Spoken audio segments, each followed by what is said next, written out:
Assuming inflation rate to be 5%, आपको 5 करोड़ रुपए चाहिए होंगे to retire at 40। I know बहुत बड़ा और अनरियलिस्टिक नंबर है, right?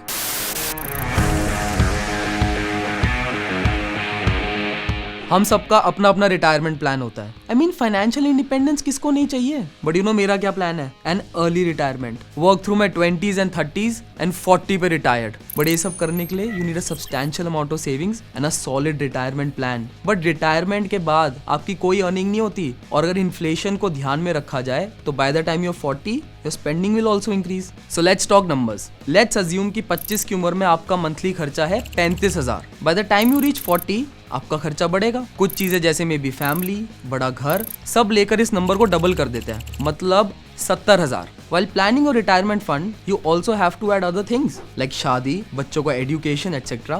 Also take into account the number of dependents on your income post retirement. Assuming inflation rate to be 5%, आपको 5 करोड़ रुपए चाहिए होंगे to retire at 40. I know, बहुत बड़ा और unrealistic number है, right? Well, there are ways to do it. One of these ways is to start an SIP.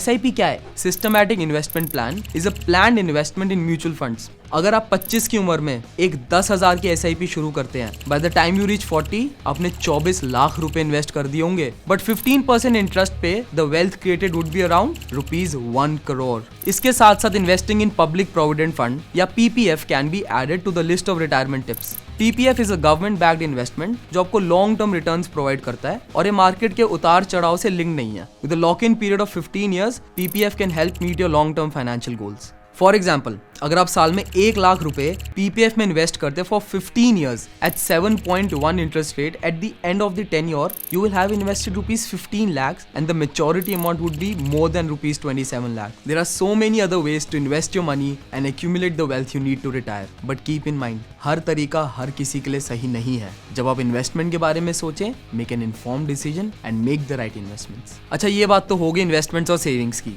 What about still getting some money coming in while you're retired? ये हो सकता है अगर आप पैसे इन्वेस्ट करें real estate में या फिर कोई बिजनेस स्टार्ट करें। This will be your passive income, and if you build this before retirement, the total amount you need to retire will go down. There is another thing you can consider. If you are retiring, you can think about ways to lower your cost of living. ये भी करने के कई तरीके हैं। Instead of putting up in a metro city after retirement, आप अपने home town या किसी छोटे शहर जहाँ कॉस्ट ऑफ लिविंग कम हो, वहां रहने का प्लान कर सकते हैं। तो फिर देर किस बात की है? अगर मेरी तरह you are also planning to hang the tights at 40, the right time to start planning is as early as possible. 24-25 की उम्र में इन्वेस्ट करना स्टार्ट करें, so that by the time you're 35 and burdened by financial obligations, आपने already काफी पैसे save या invest कर लिए होंगे।